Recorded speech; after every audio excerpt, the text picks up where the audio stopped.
7 मई को भारत ने ऑपरेशन सिंदूर लॉन्च किया।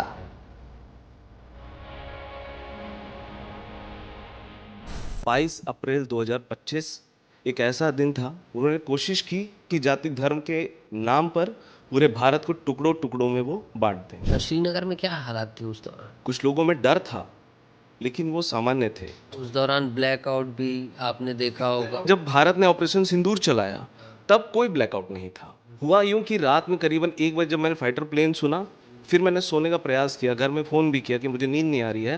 थोड़ी देर बाद एक बड़ा सा बम धमाका सुना मैंने, जो आमतौर पे श्रीनगर में मुझे सुनने को कभी नहीं मिला। 8, 9, 10 इन 3 दिनों में आपने क्या देखा? बहुत सारे मूवमेंट था आर्मी का, चप्पे चप्पे पे फौजी भाई थे, कई दुकानें बंद हो जा रही थी बार बार। जैसे ही कोई अटैक पाकिस्तान करता था, अगर मुझे कुछ हो भी जाता तो मेरे पीछे 1000 विष्णुराम पैदा होंगे जो कश्मीर आएंगे और आतंकवाद का सफाया करना मदद करेंगे।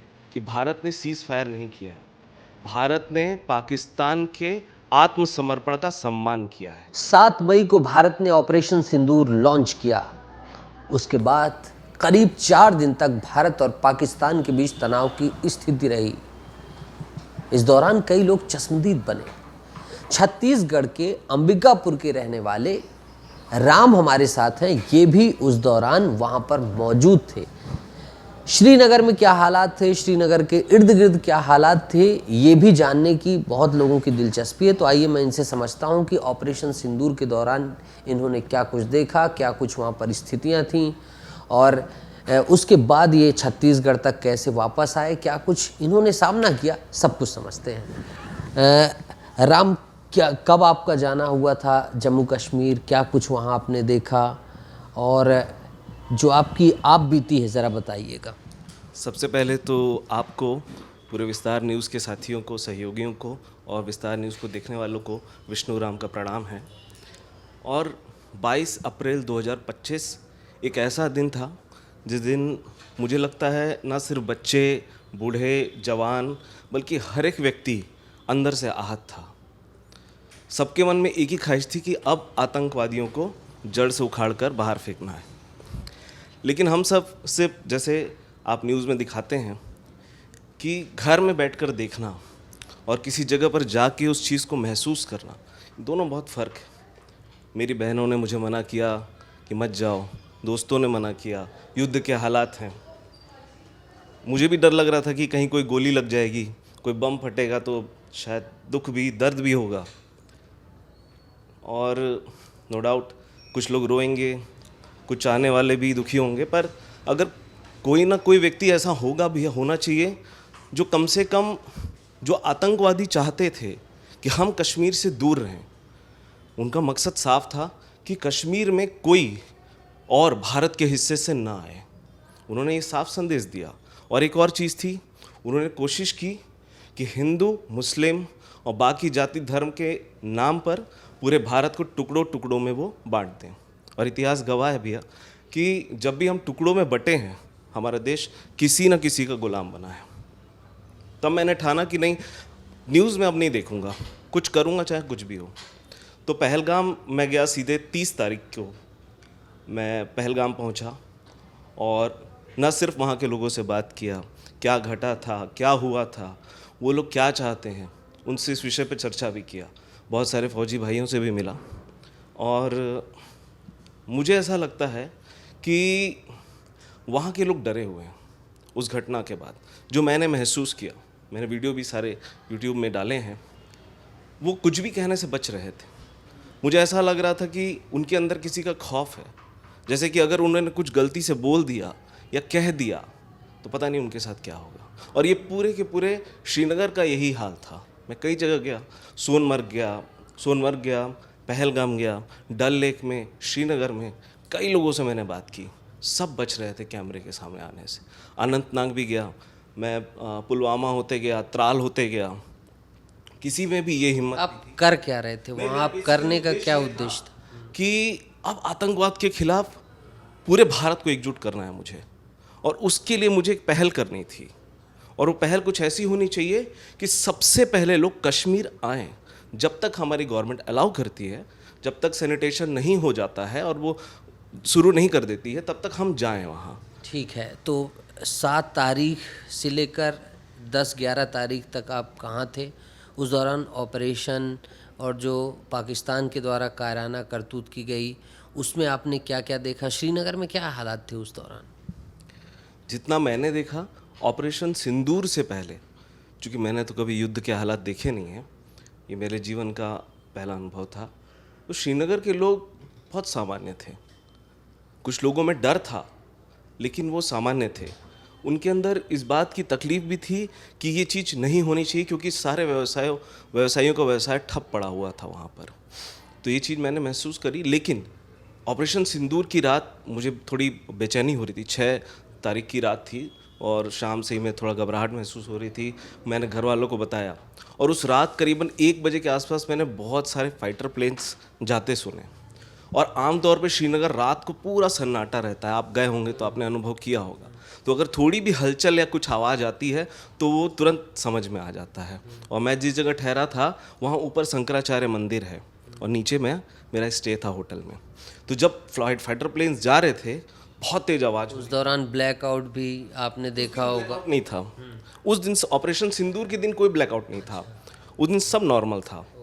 ब्लैकआउट की तैयारियां चल रही होंगी 7 तारीख के दरमियान। एक्चुअल में जब भारत ने ऑपरेशन सिंदूर चलाया तब कोई ब्लैकआउट नहीं था। उस दिन सामान्य थी, सब कुछ सामान्य था। इवन कुछ टूरिस्ट भी श्रीनगर के कई हिस्से में मैंने देखे। मैं गया था, चूँकि मैं वहाँ जा रहा था लोगों से मिलने। हुआ यूँ कि रात में करीबन 1 बजे जब मैंने फाइटर प्लेन सुना, फिर मैंने सोने का प्रयास किया, घर में फ़ोन भी किया कि मुझे नींद नहीं आ रही है, बहुत सारे फाइटर प्लेन की आवाज़ें आ रही हैं। थोड़ी देर बाद एक बड़ा सा बम धमाका सुना मैंने, जो आम तौर पे श्रीनगर में मुझे सुनने को कभी नहीं मिला। और जब मैंने वो सुना तो नो डाउट मुझे फिर थोड़ी घबराहट हुई, डर भी लगा। झूठ क्यों कहना, क्योंकि हमने कभी जीवन में नहीं देखा है। बहुत कम छत्तीसगढ़ या भारत के कुछ लोग जो दूर दराज में रहते हैं वो टीवी पर ही देखते हैं या मोबाइल में देखते हैं, पर ये फील करना बहुत डरावना होता है। आपकी क्या प्रतिक्रिया रही? मैं डर गया। मैंने घर में फ़ोन लगाया कि मुझे एक बम धमाके की आवाज़ सुनी। तो मेरे घर वालों ने, कुछ दोस्तों ने कहा नहीं ऐसा कुछ नहीं है। लेकिन उसकी कुछ ही देर बाद मेरी बहन का फ़ोन आया मेरे पास और उसने मुझसे ये कहा कि आप टीवी खोल कर देखो, भारत ने पाकिस्तान को जवाब दिया आतंकवाद के ख़िलाफ़। और जैसे ही मैंने देखा, मेरी पूरी बेचैनी, मेरी पूरी घबराहट जड़ से ख़त्म हो गई। और मुझे इतना अच्छा लगा कि आप मेरी वीडियो में भी देखिएगा, मैं बहुत खुश हुआ इस बात से कि भारत ने आतंकवाद का सफाया करना शुरू किया है। और वो रात थी जिसको मैं शायद ही कभी भूल पाऊँगा। और उसके बाद धीरे धीरे जब पाकिस्तान ने सुबह हमला शुरू किया पुंछ पे, राजौरी पे, कुपवाड़ा में, जितने भी बॉर्डर लाइन एरिया है, तब स्थिति थोड़ी सी गंभीर होना चालू हो गई। फिर 8, 9, 10 इन 3 दिनों में आपने क्या देखा? नो डाउट ये सारे दिन हम लोगों के लिए थोड़ा घबराहट भरे थे। उस दौरान भी मैं गया, डल लेक गया। इस दौरान खाने का प्रबंधन, रुकने का, पानी, सुरक्षा, वहाँ तो बहुत सारी चीज़ें चलती रही होंगी। मूवमेंट जवानों का रहा होगा, पुलिस का मूवमेंट रहा होगा, ये सब कुछ कैसे चल रहा था? देखिए, जितना मैंने देखा, सबसे पहले तो मैं इंडियन आर्मी को बहुत थैंक यू बोलता हूँ। इतनी विषम परिस्थितियों से उन्होंने हमको निकाला है। मुझे नहीं लगता है कि कोई इसका अंदाज़ा, बहुत कम लोग इसका अंदाज़ा लगा पाएंगे। हम दूर बैठे हैं, हमको कुछ पता नहीं है, तो उनको मैं थैंक यू बोलता हूँ। हाँ, बहुत सारे मूवमेंट था आर्मी का, चप्पे चप्पे पे फौजी भाई थे। कई दुकानें बंद हो जा रही थी बार बार। जैसे ही कोई अटैक पाकिस्तान करता था, तुरंत, जैसे ही जम्मू में उसने ड्रोन अटैक किए, मैं जिस होटल में बैठा था उसने तुरंत शटर डाउन करके मुझे कहा आप चले जाओ। मैं उस समय रात का 7-8 बज रहा था और मैं भोजन कर रहा था और मुझे तुरंत वहाँ से जाना पड़ा। पर मैंने प्रबंधन कर रखा था, क्योंकि मैं पूरी तैयारी से था कि अगर मुझे कोई गोली लग भी जाती है, मैं शहीद भी हो जाऊँ, या अगर मुझे कुछ हो भी जाता है, तो मेरे पीछे 1000 विष्णुराम पैदा होंगे जो कश्मीर आएंगे और आतंकवाद का सफाया करना मदद करेंगे। तो मैंने सारे प्रबंधन किए थे अपने खाने के पहले से ही, पानी के, क्योंकि मुझे पता चल गया था कि अब बड़ा कुछ होने वाला है। तो डर भी था, लोगों में तो बहुत डर था। फिर आप श्रीनगर से निकल गए? मैं श्रीनगर से नहीं निकला, उल्टा मेरी फ़्लाइट को मैंने 1 दिन पहले एक्सटेंड किया था 11 तारीख का। उस समय ऑपरेशन सिंदूर भी नहीं हुआ था चालू। और ये मेरा सौभाग्य था कि मैंने जीवन में पहली बार युद्ध के दौरान क्या होता है, कैसा अनुभव होता है, क्या फील होता है, ये मैं उस समय ये महसूस कर पाया। और नो डाउट आपको डर लगेगा, बहुत डर लगेगा। और ये जो लोग कहते हैं ना कि भारत ने सीज़ फायर किया, मैं आपके इस कैमरे में और न्यूज़ चैनल के माध्यम से सबको बता दूं कि भारत ने सीज़ फायर नहीं किया है।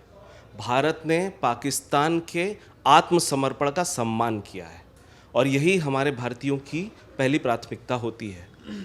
तो ये हमने सीज़ फायर नहीं किया सर, हमने उनके आत्मसमर्पण। इस दौरान लोगों की क्या मदद थी? मैं फिर से क्वेश्चन में आऊँगा। 8, 9, 10 आपने सरवाइव कैसे किया? खाना पीना, रहना, तमाम चीज़ें और लोगों की कैसे होती थी? इस दौरान किस तरह की गतिविधियां थीं? जो आप कह रहे थे कि विमानों का आपने मूवमेंट देखा, इस दौरान क्या क्या मूवमेंट और दिख रहे थे? सबसे पहले तो ब्लैकआउट देखा मैंने। जब भी ड्रोन अटैक होता है या कुछ भी सेंसिटिव मूवमेंट होता था रात के वक्त, पूरा ब्लैकआउट हो जाता था। ये थोड़ा डरावना था शुरू, बट कुछ दिन बाद मुझे इसकी आदत हो गई। और नो डाउट वहाँ के लोगों में रोज ब्लैकआउट रहता था? एक्चुअल में जब भी कोई सेंसिटिव मूवमेंट, जैसा मैंने कहा, जैसे ही वहाँ होता था तो ब्लैकआउट हो जाता था। मुझे ऐसा लगता है कि जितना मैंने न्यूज़ और बाकी चीज़ों से देखा, श्रीनगर में उतना ब्लैकआउट नहीं हुआ जितना बाकी जगह रोज़ होता था। पर जैसे ही कुछ ऐसा होता था, कोई ड्रोन अटैक या कोई ऐसा हमला जो कहीं दूर दराज से सुना, तो वहाँ ब्लैकआउट हो जाता था। और नो डाउट ये डरावना होता था और डर भी लगता था हमें कि हो सकता है ऊपर से कोई ड्रोन आके गिर जाए। तो एहतियातन हम होटल में नीचे चले जाते थे।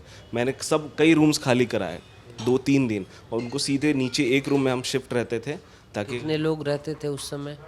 कश्मीर की क्या स्थिति थी? पर्यटकों की क्या, पर्यटक निकल गए थे?